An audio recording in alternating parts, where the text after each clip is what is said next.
Hello students, I am Kiran Gupta from MB international school नया गांव कोटा। अब हम संचयन पुस्तक के अंतर्गत पाठ 1 हरिहर काका के भाग 4 का अध्ययन करेंगे।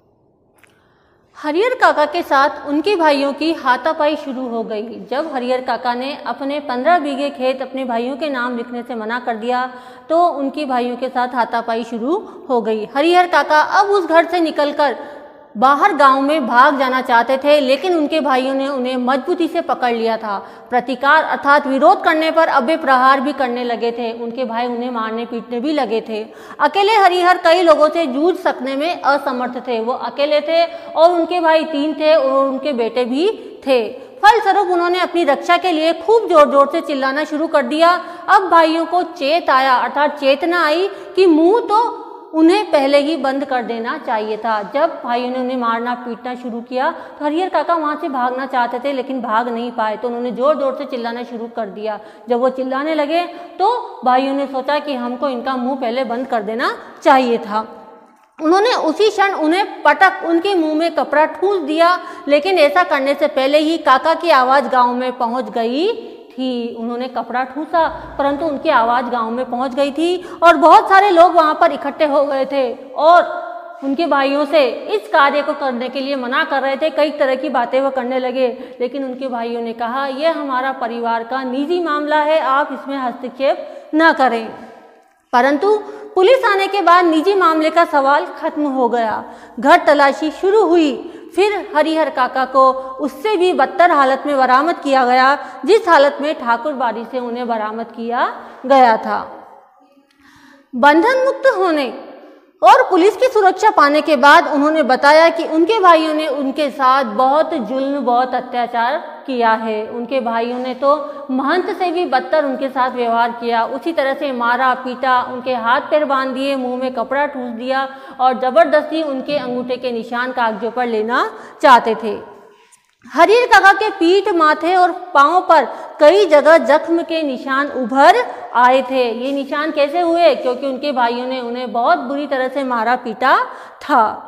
वो बहुत घबराए हुए से लग रहे थे, कांप रहे थे। अचानक गिरकर बेहोश हो गए। जब पुलिस वहां आई, उनसे पूछा तो वो बहुत ही घबराए हुए थे और गिरकर बेहोश हो गए।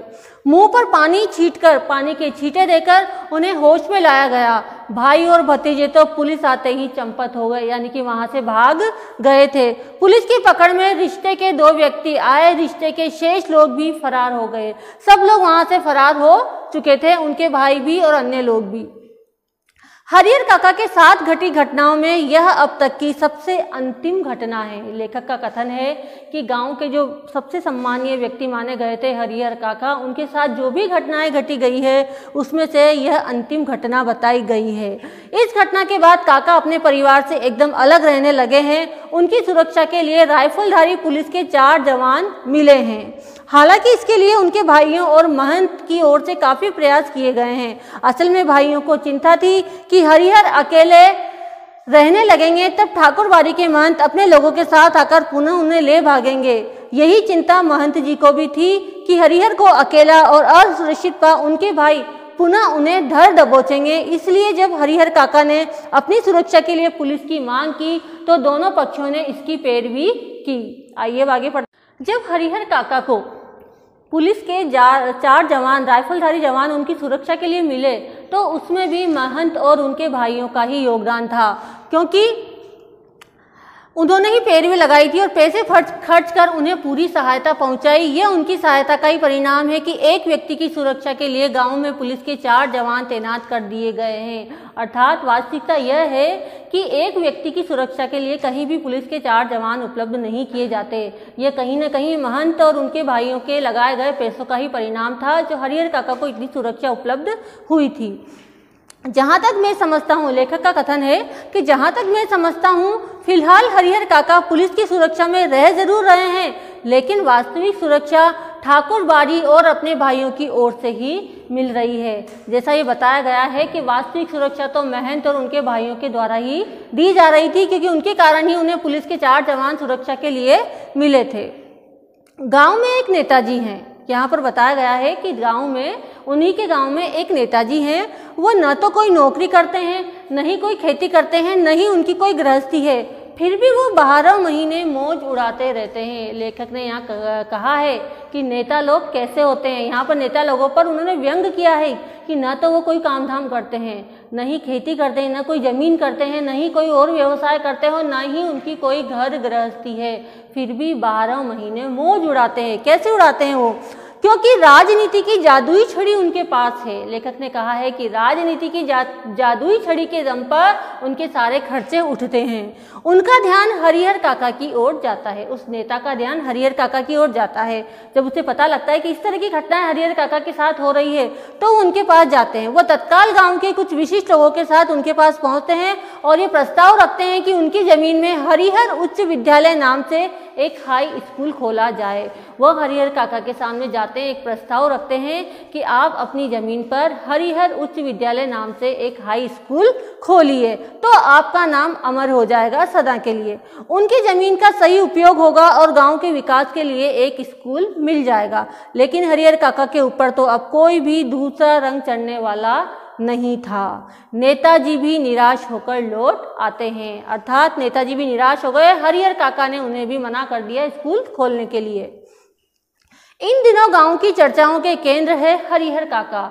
हमने पहले भी पढ़ा है कि गांव में 2 वर्ग बन गए थे। एक वर्ग था जो ये चाहता था कि हरिहर काका अपनी जमीन ठाकुर बाड़ी के नाम कर दें, और एक दूसरा वर्ग था जो ये चाहता था कि हरिहर काका अपनी जमीन अपने भाइयों के नाम कर दें। तो गांव में 2 वर्ग बन गए थे और चर्चाओं का केंद्र हरिहर काका थे। आंगन, खेत खलिहान, अलाव, बगीचे, बरगद, हर जगह उनकी ही चर्चा। उनकी घटना की तरह विचारणीय और चर्चनीय कोई दूसरी घटना नहीं थी। गांव में आए दिन छोटी बड़ी घटनाएं घटती रहती, लेकिन काका के प्रसंग के सामने उनका कोई अस्तित्व नहीं था। सब जगह सब लोग उन्हीं की घटनाओं पर चर्चा करते थे। लोगों के बीच बहस छिड़ जाती है। उत्तराधिकारी के कानून पर जो जितना जानता है उससे 10 गुना अधिक उगल देता है। अर्थात व्यक्ति जितना जानता है उससे 10 गुना ज़्यादा बढ़ चढ़कर उस विषय पर अपनी बात को कहता है।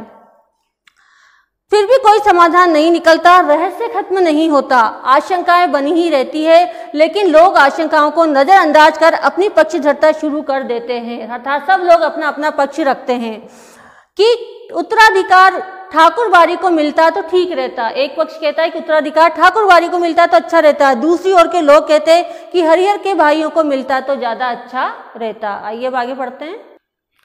ठाकुर बाड़ी के साधु संत और काका के भाइयों ने कब क्या कहा, यह खबर बिजली की तरह एक ही बार समूचे गांव में फैल जाती है।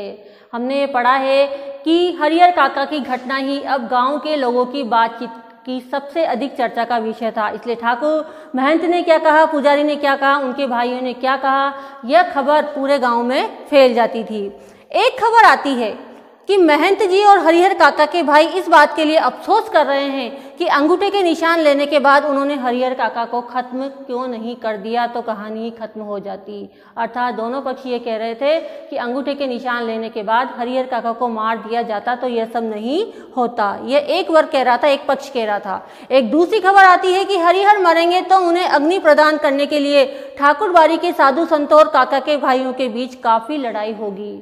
एक दूसरी खबर आती है गांव के लोगों से कि हरिहर काका जब मर जाएंगे तो उन्हें अंतिम संस्कार देने के लिए, उनको अग्नि प्रदान करने के लिए दोनों पक्ष लड़ेंगे। दोनों पक्ष कौन? हरिहर काका के भाई और ठाकुरबाड़ी के महंत लड़ेंगे और खून की नदियां बह जाएंगी। एक तीसरी खबर आती है कि हरिहर काका की मृत्यु के बाद उनकी जमीन पर कब्जा करने के लिए उनके भाई अभी से तैयारी कर रहे हैं। कैसे तैयारी कर रहे हैं? वह इलाके के मशहूर डाकू बूटन सिंह से उन लोगों ने बातचीत पक्की कर ली है कि उस इलाके का एक मशहूर डाकू है बूटन सिंह, उस डाकू से उनके भाइयों ने बातचीत कर ली है। क्या बात पक्की कर ली उन्होंने? कि हरिहर के 15 बीघे खेत में से 5 बीघे बूटन लेगा और दखल करा देगा। अर्थात 5 बीघे खेत वो बूटन को देंगे और समस्या का निदान हो जाएगा। एक चौथी खबर आती है कि महंत जी ने निर्णय ले लिया है हरिहर की मृत्यु के बाद देश के कोने कोने से साधुओं और नागाओं को वह बुलाएंगे। इस तरह से जितने लोग उतनी बातें गांव में होने लगती है। रहस्यात्मक और भयावनी खबरों से गांव का आकाश आच्छादित हो गया है। कैसी घटनाएं? रहस्यात्मक और भयावनी, अर्थात डरावनी खबरों से सारे गांव का माहौल बदल गया है। दिन प्रतिदिन आतंक का माहौल गहराता जा रहा है। अब गांव के लोग भयभीत हो गए थे कि न जाने कब किस पल क्या घटना घटित हो जाएगा और पूरा गांव इसकी चपेट में आएगा। इसलिए लोगों के अंदर भय भी है और प्रतीक्षा भी है। लोगों के अंदर एक डर भी था और लोग प्रतीक्षा कर रहे थे कि कब कौन सी घटना होगी, क्या होगा। एक ऐसी प्रतीक्षा जिसे झुठलाकर भी उसके आगमन को टाला नहीं जा सकता था। गांव के लोग सोच रहे थे कि इस घटना को हम टाल नहीं सकते। क्यों? क्योंकि हरिहर काका की एक न एक दिन मृत्यु तो अवश्य ही होगी, क्योंकि वह अमर नहीं है। तो उनकी मृत्यु के पश्चात क्या होगा। और हरिहर काका वह तो बिल्कुल मौन हो अपनी जिंदगी के शेष दिन काट रहे हैं। लेखक का कथन है, जब इतनी घटनाएं घटित हो गई है तो हरिहर काका बिल्कुल मौन है। आज वर्तमान में वो बिल्कुल चुप हैं, वो कुछ नहीं बोल रहे हैं। एक नौकर रख लिया है। अब उनकी स्थिति बताइए कि अब वो न तो महंत के साथ रह रहे हैं और न ही भाइयों के साथ रह रहे हैं। उन्होंने एक नौकर रख लिया है, वही उन्हें बनाता खिलाता है। उनके हिस्से की जमीन में जितनी फसल होती है उससे अगर वह चाहते तो मौज की जिंदगी बिता सकते थे, लेकिन वह तो गूंगेपन का शिकार हो गए हैं। अर्थात वह इतनी घटना उनके साथ घटित हो गई है कि वह आहत हो गए हैं, कुछ भी नहीं बोलते हैं। कुछ पूछो कोई जवाब नहीं, खुली आंखों से बराबर आकाश को निहारा करते हैं। सारे गांव के लोग उनके बारे में बहुत कुछ कहते सुनते हैं, लेकिन उनके पास अब कहने के लिए कोई बात नहीं है।